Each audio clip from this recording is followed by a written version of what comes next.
Hello दोस्तों, true Kamboj education पर आपका बहुत बहुत स्वागत है।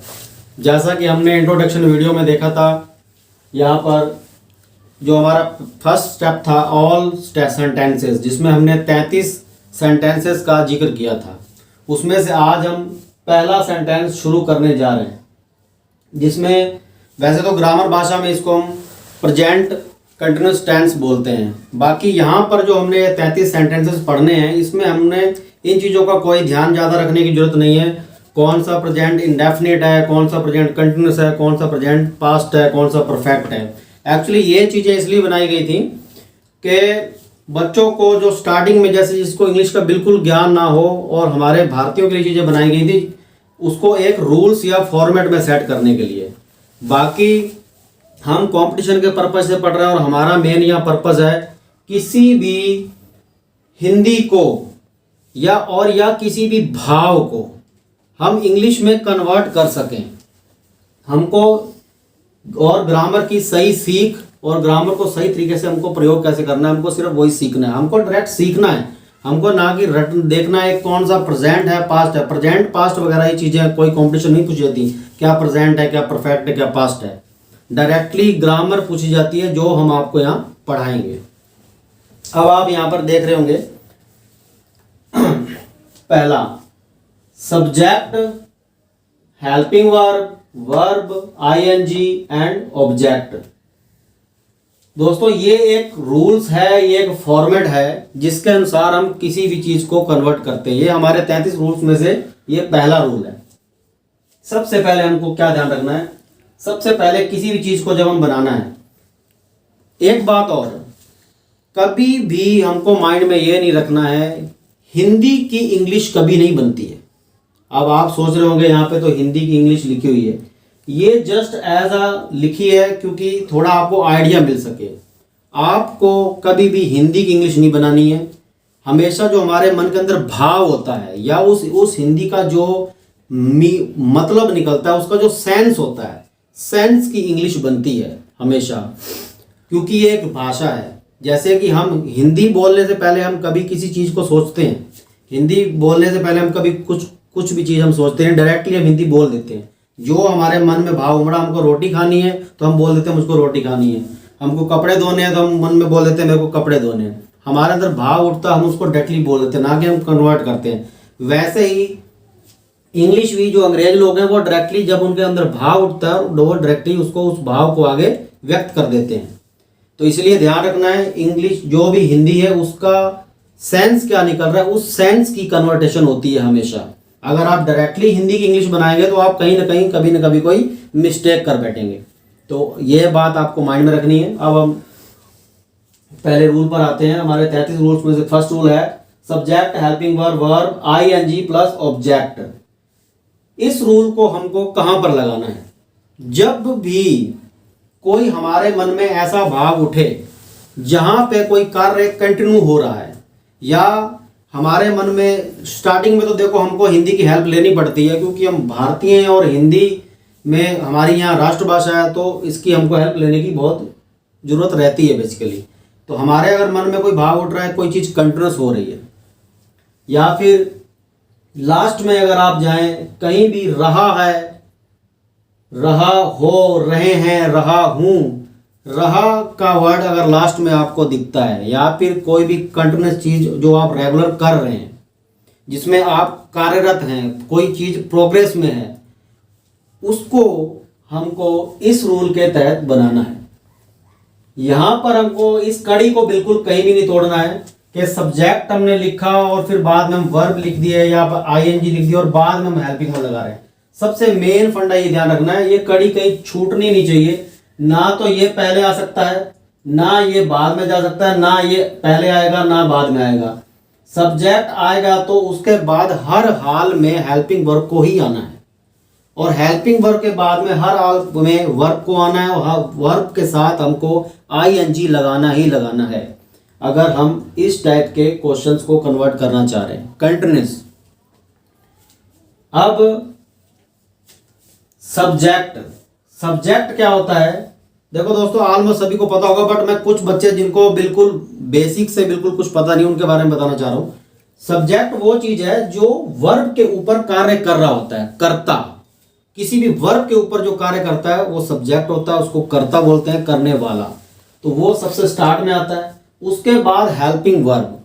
हेल्पिंग वर्ब जैसे नाम से हेल्पिंग वर्ब है, जो वर्ब की हेल्पिंग, जो भी वर्ब की हेल्प करने वाले पार्ट्स हैं उनको हेल्पिंग वर्ब बोलते हैं। उस हेल्पिंग वर्ब्स में यहाँ पे मैं आपको धीरे धीरे बताता जाऊंगा।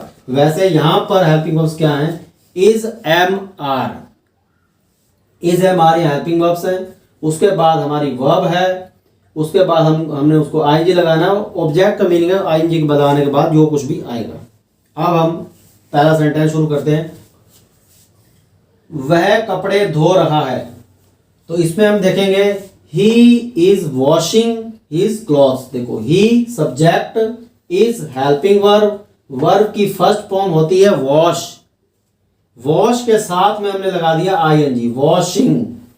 वह कपड़े धो रहा है, वॉशिंग हिज क्लॉथ्स। एक्चुअली मैं यहां लगाना भूल गया, वह अपने कपड़े धो रहा है,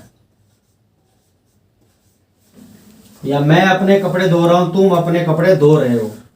आई एम वॉश, आईएनजी लगा दिया, washing my clothes. You are washing your clothes. अब आगे क्या है? अब कहीं पे इज आ रहा है, कहीं पे एम आ रहा है, कहीं पे आर आ रहा है। इसका दोस्तों क्या मतलब है? इसका दोस्तों ये मतलब है जो भी सिंगुलर वर्ड्स होते हैं, सिंगुलर वर्ड्स के मैंने एग्जांपल दिए हैं, ही, शी, इट, आई, या फिर राम, श्याम, सीता, गीता, उनके साथ हमेशा एंड हमेशा हमको इज का प्रयोग करना है। जो प्लूरल हैं, यू, वी, दे, या फिर राम एंड श्याम, या एक से जो भी दो या उससे ज्यादा, वो प्लूरल है। प्लूरल से हमने प्रयोग करना है आर का। और आई, मैं, आई के साथ हमेशा हमको एम का प्रयोग करना है। इस तरीके से हमको ये सिंपल, और किसी भी पार्ट, जितने भी सेंटेंस बनते हैं उनको हम सिंपल में, नेगेटिव में, इंट्रोगेटिव में और डबल इंट्रोगेटिव में, 4 तरीके से हम उनको बांट सकते हैं। और ये 4 ही तरीके से हम जितनी भी बातें करते हैं, जितने भी हमारे मन में भाव उठते हैं, वो 4 ही तरीके से उठते हैं। ये नेचुरली है। हम जितनी मर्जी कोशिश कर लें, या तो हमारा भाव सिंपल उठेगा, या नेगेटिव होएगा, या क्वेश्चनिंग में आएगा। जिस तरीके से हमारे भाव उठते हैं उसी तरीके से इनको कैटेगराइज किया गया है, जिसमें हमने सिंपल पार्ट देखा। अब हम स्किप करते हैं नेगेटिव पर। नेगेटिव में हमने कुछ नहीं करना है, इसमें सिर्फ हेल्पिंग वर्ब के बाद में हमने नोट लगा देना है। He is not washing his clothes, I am not washing my clothes, you are not washing your clothes. Helping verb के जस्ट बाद हमको नोट लगा देना है। अब तीसरे पर इंट्रोगेटिव। इंट्रोगेटिव में क्या रहता है? इंट्रोगेटिव, एक मिनट,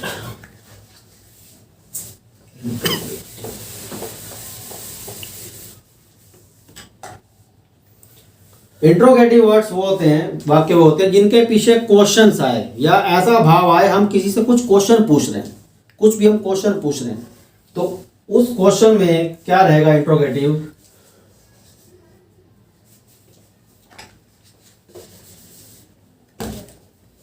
क्या वह अपने कपड़े धो रहा है?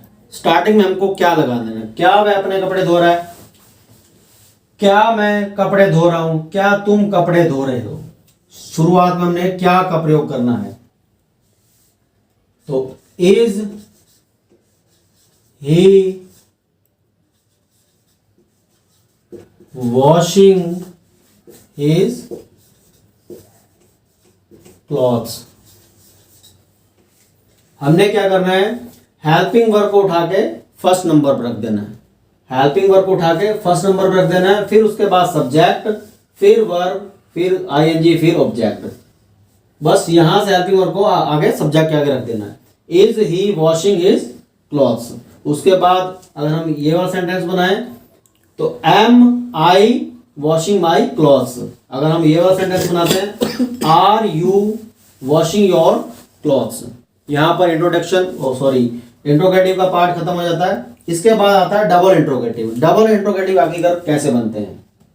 डबल इंट्रोगेटिव उनको बोलते हैं दोस्तों जिसके बीच में कहीं why, when, where, how, what, या फिर क्यों, कब, कैसे, कहां, इस टाइप का अगर कहीं भी वर्ड हमको बीच में यूज होता है तो उसको बोलते हैं हम डबल इंट्रोगेटिव सेंटेंस। वो कैसे, मैं हिंदी में आपको पढ़ के दिखाता हूं।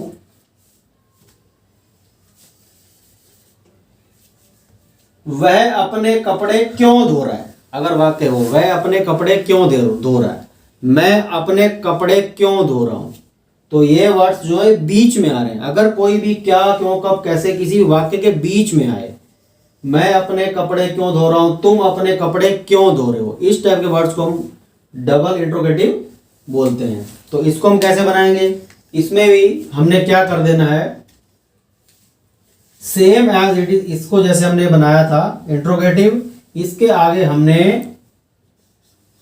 क्यों को लिख देना है बस। Why is he washing his clothes, just हमने क्या किया, हेल्पिंग वर्ब को सामने रहने दिया और उससे भी आगे हमको क्यों, कब, कैसे के मीनिंग को पुट कर देना है। Why is he washing his clothes, why am I washing my clothes, why are you washing your clothes, ये डबल इंट्रोगेटिव हो गया। अब कोई अगर हमको करना है डबल इंट्रोगेटिव में हमको नेगेटिव को डालना हो, डबल इंट्रोगेटिव में अगर हमको नेगेटिव में डालना है तो हम क्या करेंगे, वाई इज, अगर क्वेश्चन में रहे तुम अपने कपड़े क्यों नहीं धो रहे हो, मैं कपड़े क्यों नहीं धो रहा हूं, उसमें हमने क्या करना है, वाई के बाद हेल्पिंग वर्ब लगेगी इज एम आर, तो उसके बाद हम लगा देंगे यहां पर not, why am not I washing my clothes. तो ये हो जाता है double interrogative negative, why am I not washing my clothes. हम नोट को यहां भी लगा सकते हैं, या तो हम सब्जेक्ट के आगे या सब्जेक्ट के पीछे। अगर हमको डबल इंट्रोगेटिव को बनाना है या हम सब्जेक्ट के आगे भी रख सकते हैं, अगर हम यहां पर रखना ना चाहें तो why am I not washing my clothes, subject के आगे या पीछे अगर हम नॉट को रखेंगे तो दोनों सही होते हैं। तो इस हिसाब से दोस्तों हमने आज ये हमारा पहला सेंटेंस समझा।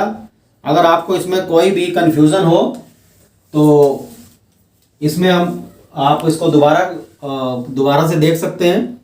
और आज का यहाँ पर हम ख़त्म करते हैं, सुबह हम दूसरा अपना सेंटेंस शुरू करेंगे। बहुत बहुत धन्यवाद।